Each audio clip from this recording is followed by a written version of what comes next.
And my name is Jenny Sayud for those of you who are just chiming in. And it is my privilege to bring you Wellness Wednesday, hosted by Ladies of Justice by Legal Shield, to you and bringing it to you live.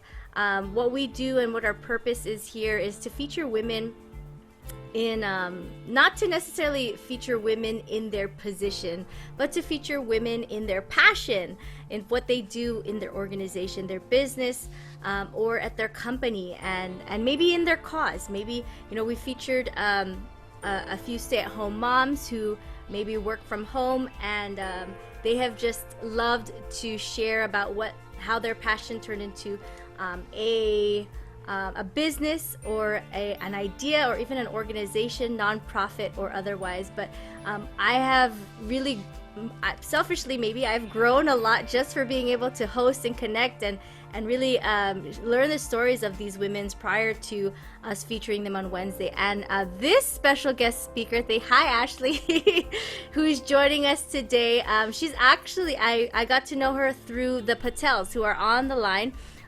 For those of you who don't know, Miss Nima and Naru Patel, they work Legal Shield very part-time, spare time. They also, Mr. Naru Patel is also a realtor, but by I think a couple degrees of relationship, I've seen Ashley out on out on realtor ads and whatnot because we know other mutual friends. But it's been a pleasure just to hear her passion in the couple conversations that we've had.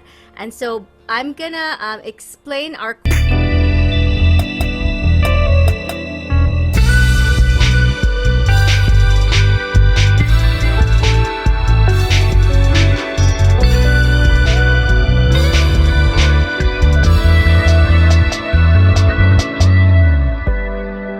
along with our core values being to discover your worth, take ownership, build an inclusive and diverse community, elevate women as we climb, create wealth and legacy, owning your seat at the table, and to integrate family as we do that.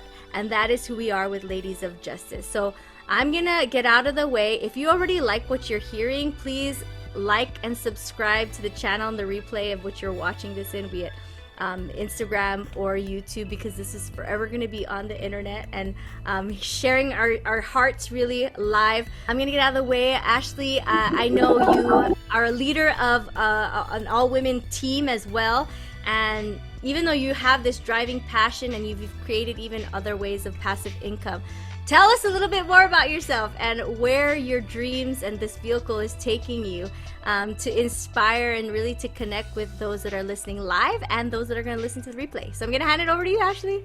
Oh, thank you so much, Jenny Lee. That was such a beautiful introduction. And thank you guys all so much for being here. It really warms my heart to be able to share a piece of myself and really to inspire everyone who sees this, and hopefully everyone else that we all touch, right? Thank you for allowing me to be part of this.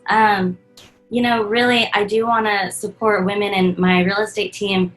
It's actually shaped differently than other real estate teams, being that it is a woman-ran and a woman-worked team.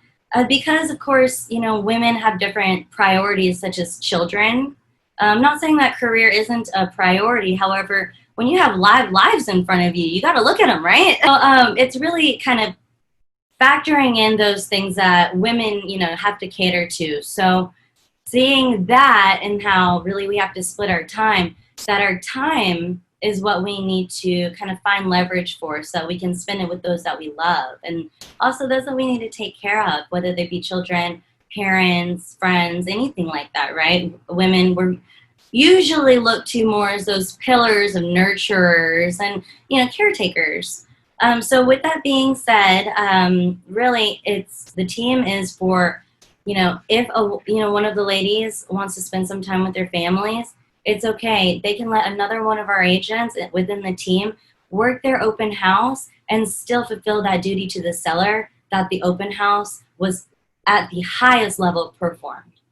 So really it's kind of everyone helping each other out in a peer-to-peer group, being sensitive of everyone's schedule. Not saying that, we wouldn't allow a gentleman to come to the club. We would be sensitive to everyone and everyone's schedule. However, the real origination of the group was to keep that in mind, that with womanhood there does come different struggles. I mean, you know, you have a screaming child, but you have to go on showings, right?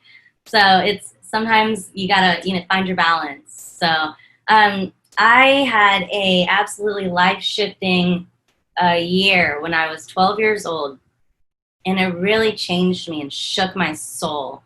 I'm sure that we all have those moments, you know, that shake your soul. But really, this one hit the heart.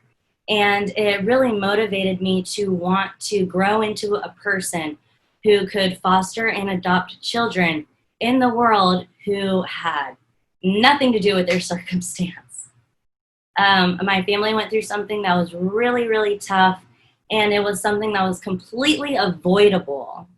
And so it was unnecessary life change for, you know, a group of these kids. And they ended up having to be adopted actually by our family. And it was really something that I thought no child should ever have to go through. And it just really, it was one of those things, broke my heart for years. It still breaks my heart when I think about it now. And I was 12. So those moments that shape us, that was one of those moments. And it really impacted the rest of my life. If you don't mind, I'm actually going to share a little bit of that story, and hoping that maybe it strikes a chord in your heart as well. This is the part where I share a huge piece of my soul.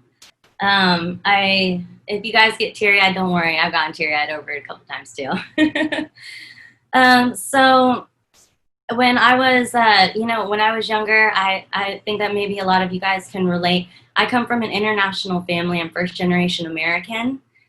So, you know, you're the one in the middle, you know, maybe helping to pay the bills because they can't read English very well, or helping to run, you know, their businesses because they can't communicate with customers as clear as you can because your English is better. Not that, you know, they didn't try, they tried their hardest, you know, but just things are the way they are. So that being said, my grandparents are very traditional, and they somehow got my uncle to divorce his wife that he fell absolutely in love with, to be in an arranged marriage so that they could have pure children. And I think it just, as a child, of course, I didn't know any of this was going on. And knowing about it now, it's just so, I mean, knowing, of course, it's just absolutely heartbreaking and wrong because they were just so in love, and they had a child too, the first wife. And she took care of me growing up. She was an amazing woman. Still talk to her all the time. But she, anyway, so she had to respect her, you know, her in-laws' wishes, and, you know, thought that she was still going to be in the family, but it ended up being exiled, and with no fault of her own. And then the new wife came in, had 2 children with my uncle. And then after my uncle accidentally committed suicide, it was an unfortunate accident, this woman abandoned her 5-year-old and 7-year-old children in their home. And my grandmother hadn't heard from them in, you know, days because no one had been answering the house phone. And the home phone was too high that the children couldn't get to it to answer. So my grandma took me, and she said, you know, she feels like something was wrong, and that she, you know, she hadn't heard from them. Nobody picked up the phone in days. And so she and I, you know, went over there, and when we went and opened up that door, we saw that it was children taking care of children. I actually think they were younger. It was 5 and 3. And now, just, I mean, even more as an adult looking back on it, you're like, how can a mother do that when the children just lost their father?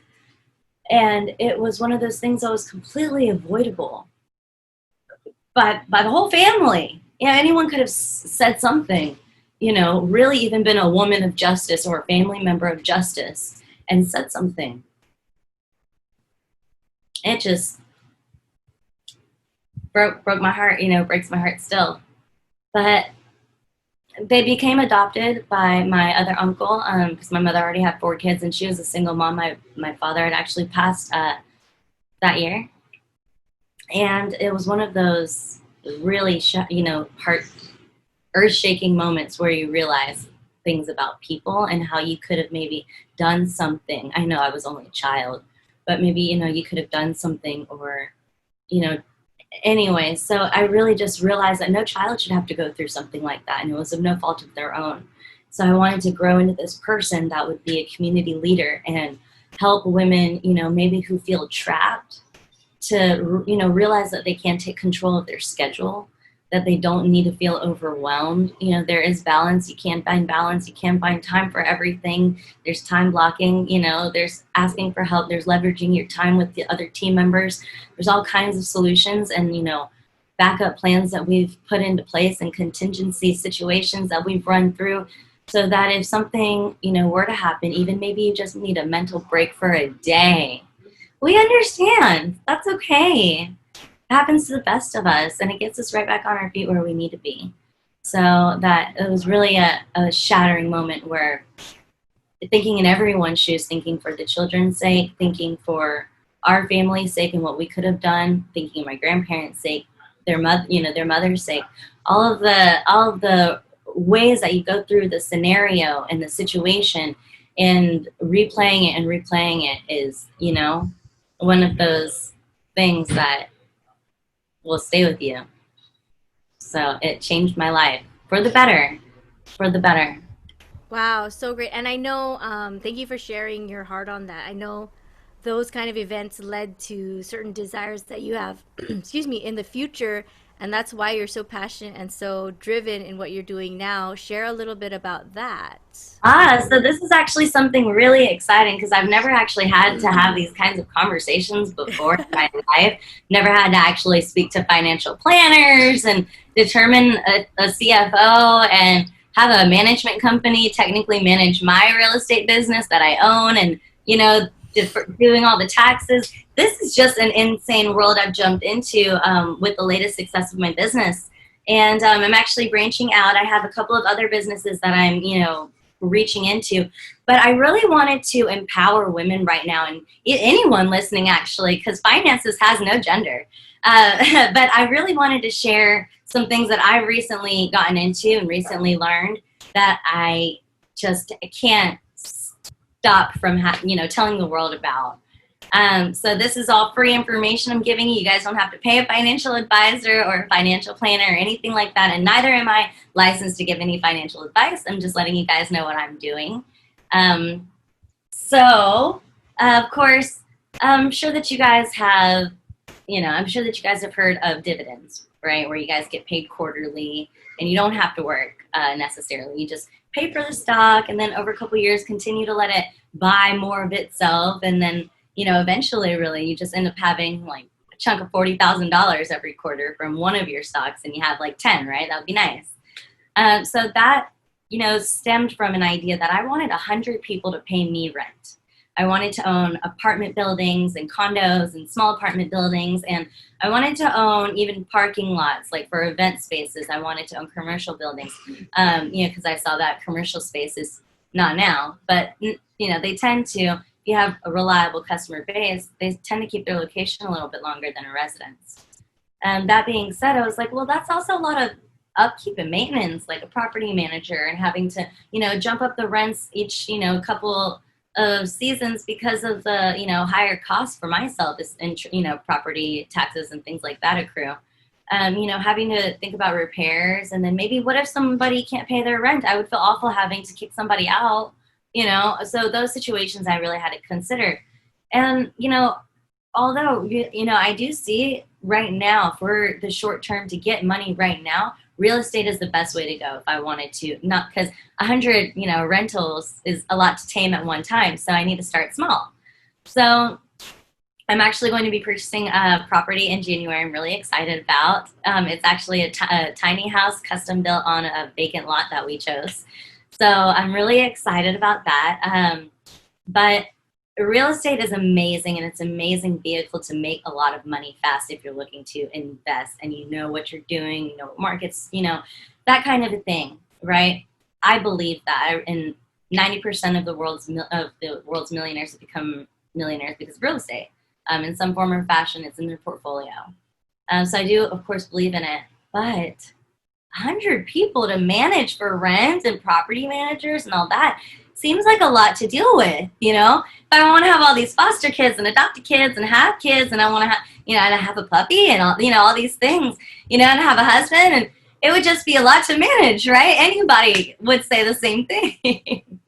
So that, you know, the real estate is my short-term plan. My long-term plan to get into now is to buy at least 5 or 6 dividend stocks, good dividend stocks, that over the course of 10 to 20 years would pay me really well in quarterly dividends. I was looking at it as something like GE or Johnson and Johnson, but if you had purchased you know, $20,000 in 2007 and waited, you know, 20 years and cashed out into, you know, well, not even cashed out, but just held on to it until 2017, every quarter they were giving out a little over $40,000. I was like, wow, what if I did that 5 or 6 times? You know, that'd be a really great chunk of change every quarter. I wouldn't even have to work for it. You know, so I was like, I have to share this with everybody. It's tax lower. And then also with the management company thing, that it's actually a business that I would own that manages my own, my own real estate company, because then it just works out differently with the taxes and all these things. But, and I would love to share with anybody else more in detail, you know, after the call if you'd like. I can share my contact information. But, you know, because we're also taxed 33%, if not higher, you know, with our wages and with commissions. And then, you know, shoot, even with Schedule C, you're taxed high. So, you know, just to strategize and really figure out, how are you managing your company? How are you managing yourself? And is that in line with, you know, how other people are taxed, or is it actually, should it be in line with how you run your business, right?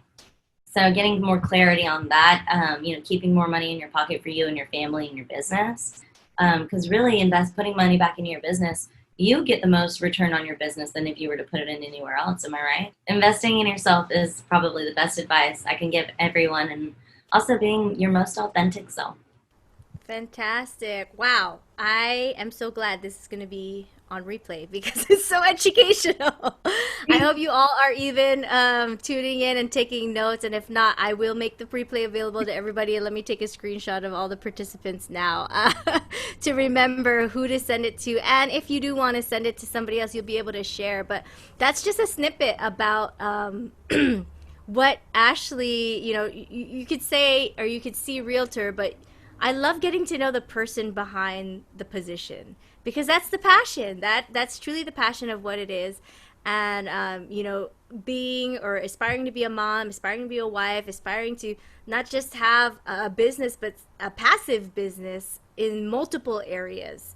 You know, a lot of the audience that we might have might already be familiar with passive income from either real estate or, you know, a business that pays you passively over time with residuals. But, you know, with dividends and just opening up your mind to other things that a lot of our guests have talked about, it's just been I feel it's way more educational than having to formally find an education in that, because I didn't remember learning all of this in college. Like, where was this, right?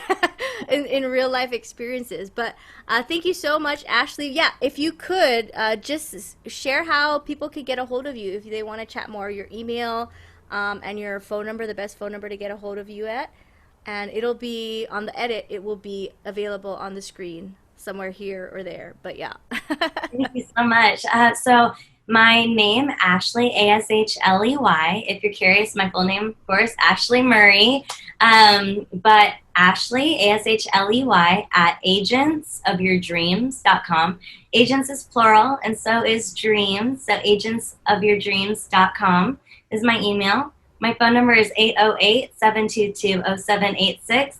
I love getting text messages. If I get a phone call from you and I'm not able to pick up, I will give you a call right back. I don't know you all, but I love each and every one of you, and it is my full intention to give you my attention. If you need me by any other way, please, you're also able to contact me any other way. My website is www.agentsofyourdreams.com. It's an IDX site, so you can pop your information in there and it'll come to me in a text message on my phone as well. And you can check me and my team out. Fantastic. And you're serving all of Hawaii or just Oahu? All of Oahu. So Keller Williams is actually an international company, and we not only serve all of the islands of Oahu, well, of Hawaii and the mainland, but because we're international, we have the pleasure to and the opportunity to be able to serve everyone in the world. Because we are Keller Williams, we operate at a certain standard. We also have all of our agents, our entire brokerage, they have done an oath to work in good faith dealings, and they have a code of ethics. So we actually have to be fiduciaries, and we're legally bound to be honest and trustworthy, of course, of good character, and I mean, keep it real, you know?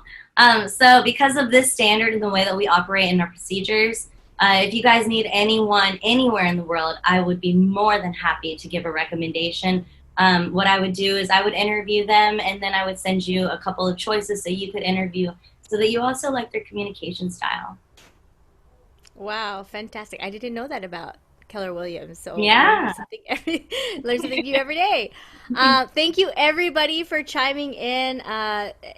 I feel like it wasn't enough time, but we do definitely want to still be respectful of your all's time, and I'm looking forward to the replay and the time that I get even to edit the replay. So we appreciate you all for chiming in, and we'll see you next week on Wednesday, 11 a.m. for another Wellness Wednesday with Ladies of Justice. And just to do a small little shameless plug here, if any of you are tuning in and you want to learn more about Legal Shield through Ladies of Justice on the opportunities, products, services, or benefits, please tune in back with the person who invited you. Give them a call.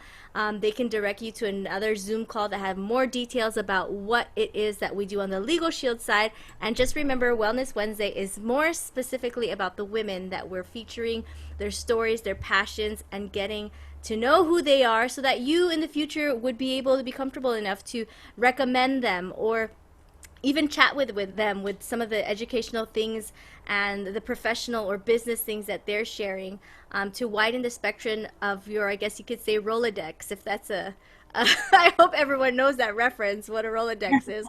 But keep her information in your address book, because not only as a person, but I encourage, if like I was just talking to Ashley about this last week, like for those of you who know Mindy Chung, she works with Family Programs of Hawaii. I was going to connect her and Ashley together because Ashley is an aspiring, foster or adoptive mom in the future. And so these connections, I have so much joy of putting the dots together, and I hope you're doing the same. And don't just come to Wellness Wednesday and think, oh, that was a great speaker. Like, you should be really I pray for these women, whether it was talking to them once, talking to them twice, or a continued friendship, and connecting them to people that I know that will benefit from the information they have. So I hope you're doing the same, and if not, I hope you will now in the future do that and catch a lot of the replays for the last maybe 2 or 3 months.